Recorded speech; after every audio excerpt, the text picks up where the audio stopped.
Since the Nikon Zf was launched a few months back, it's been getting a ton of praise from photographers, and with good reason. There is a lot to love about the retro-inspired Zf, including the really nice classic design, which is based on the Nikon FM series, its excellent build quality, and the beautiful images that this camera creates.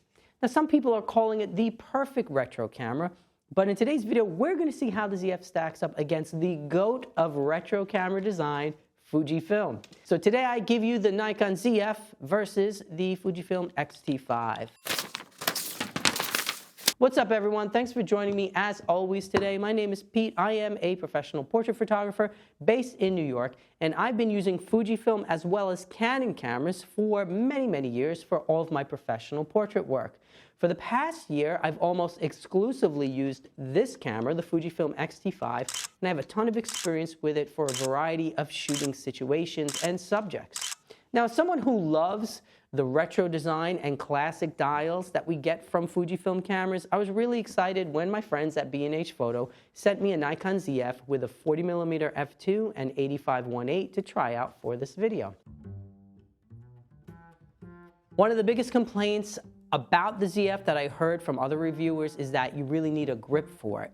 Now, in my unboxing video, I kind of scoffed at this idea because it's obvious when you purchase a brick of a camera like this that you're not getting the most ergonomic surfaces on your grip like you get with a more modern mirrorless or DSLR camera. But after using it for a while, I have to admit they were right. If you plan on purchasing a Zf, you definitely want to get a hand grip. But here's the reason why for me. The flat front surface that's similar to the flat front surface of an SLR camera that inspired it is different because on the Zf, it's taller and wider than on an FM or an FE, for instance, so it really doesn't fit as comfortably in the hand. So this makes the camera feel a little uncomfortable after a while. Add to this that the strap connector is sort of in the way of where your finger wants to go to hit the shutter button. On the Fujifilm, on the other hand, the front grip is pretty deep and the shutter button is placed really well, even though it's a slightly smaller camera, so it feels a lot more comfortable. Another difference between these two cameras is the LCD screen. Fujifilm has a 3-way tilt screen, which retro shooters generally prefer since a lot of the people who buy a camera like this are doing portrait photography and street photography. The Zf, on the other hand, has a fully articulating screen, which, if you're doing a lot of vlogging, is obviously the preferred choice because you can film yourself. For me personally, the 3-way tilt is my favorite kind of screen, outside of the fact that if you have a flippy screen, you can close it to protect itself from scratches and dust. But I find myself rarely ever using the screen out like this. Both the Zf and the X-T5 have a shutter speed, ISO, exposure compensation dial on the top plate. But the Nikon lenses do not have an aperture ring. So if you're looking for the full retro experience, the Fujifilm is going to win out. Now, you can purchase some third-party lenses for the Z-mount that have a physical aperture ring, and you can also get an adapter to use older Nikkor lenses with aperture rings on this camera. But keep in mind that if you want the new Z lenses, including this retro 40mm, you have to use the command dial to select your aperture. There's no aperture ring. Also, bear in mind that if you do use an adapter for, say, older lenses, it adds quite a bit of bulk to the front of the camera, and for me, it sort of negates the classic feel of the camera. Fujifilm, on the other hand, has a ton of native glass with aperture rings at pretty much all focal lengths and speeds and price points, which is a big plus. Let's talk about storage. Now again, when I unboxed this camera for my last video, I mistakenly said that the Zf has 1 card slot, but it actually has 2. The second card slot, however, is a micro SD card. Now, some of you got real testy with me for failing to mention the second slot, but for anyone who is doing professional work where you need a really reliable backup for every image you take, a micro SD card is not going to be something that we would want. So the X-T5, on the other hand, has 2 XD cards, which you can save everything simultaneously without compromising on speed or performance or convenience. Now, this might not be an issue to you at all. This is something that I would prefer to have 2 SD cards over an SD and a micro SD. And if you're tethering, it doesn't really make a difference anyway if you're saving right to your hard drive. The Zf also has a PASM dial, which lets the user go very quickly from full program to aperture, shutter priority, and manual modes. The retro shooters that I've spoken to usually don't like this, but if you're not someone who shoots manually all the time, but you still like the retro design, you're gonna love how easy it is to put the camera into full auto or partial auto on the ZF. Doing this on the Fujifilm does require a little bit more work, as there's no one switch to do it. Finally, the biggest miss on the handling of the ZF is that it does not have a proper AF joystick.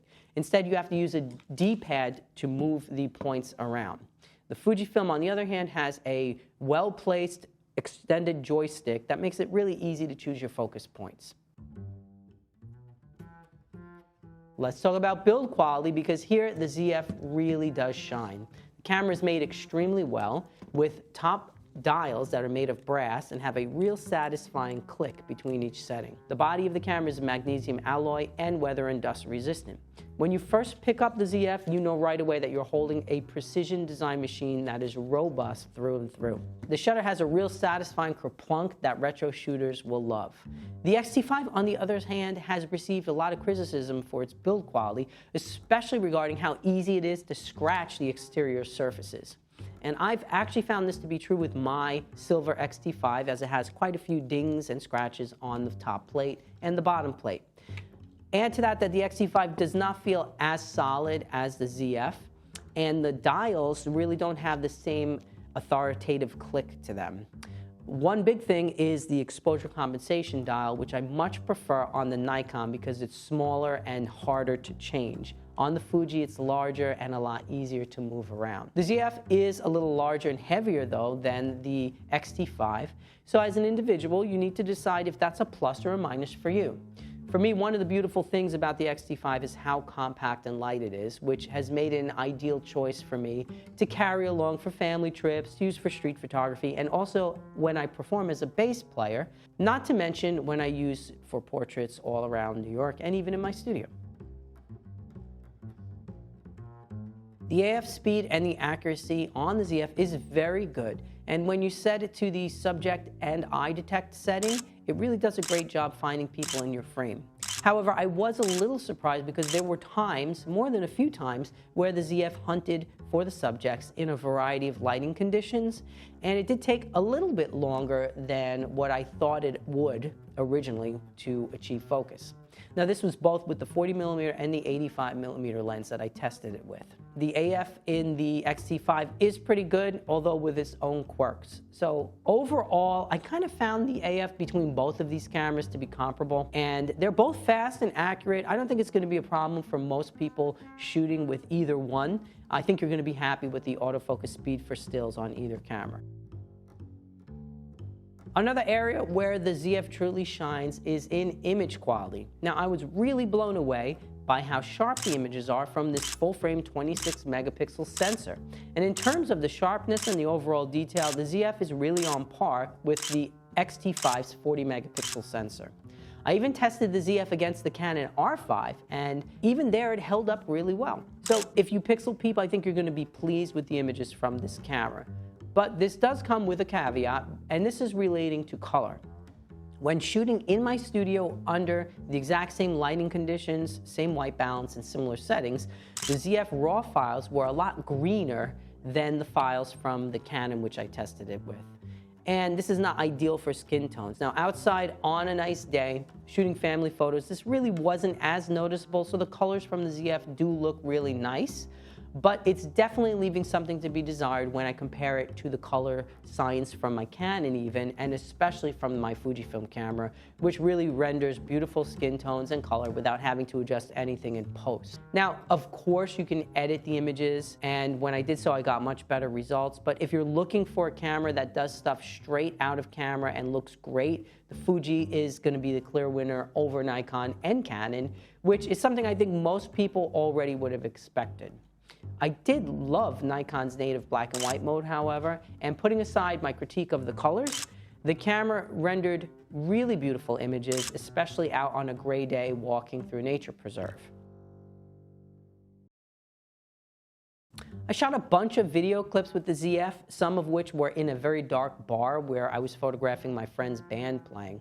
And I was very impressed not only with the quality of the video files, but also with the autofocus speed and the performance in the dark bar.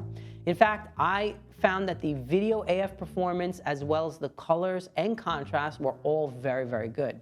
The X-T5 video performance is okay, but here I found the Nikon to really offer a more consistent results, especially when locking on the subject and keeping it locked in the frame.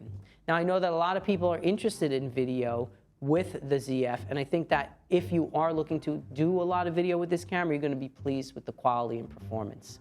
Now, both cameras have a switch to go directly from still to video mode, which is a plus for either one of them. All right, so which camera should you choose? Well, in this case, as in many cases, there's no wrong answer, as both the ZF and the X-T5 are awesome little cameras. Your decision should be based on what your needs and wants are. As a complete system to invest in, though, Fujifilm wins out for me because there really are so many native lenses to choose from. And the retro design that Fuji gives has been really figured out and refined over 10 years.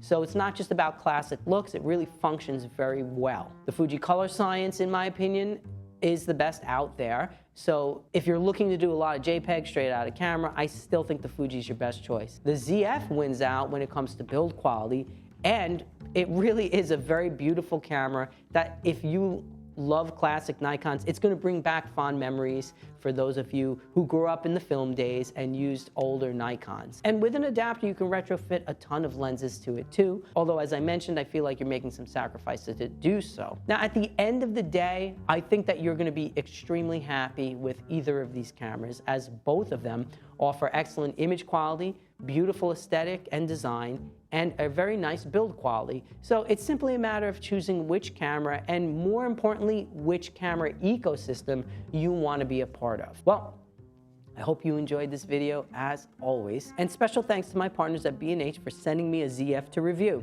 If you purchase a ZF or an X-T5, I would greatly appreciate if you use my B&H link in the description below. Here's wishing you an amazing day, everyone. Go out and take some great pictures today, and I will see you in the next one. Peace.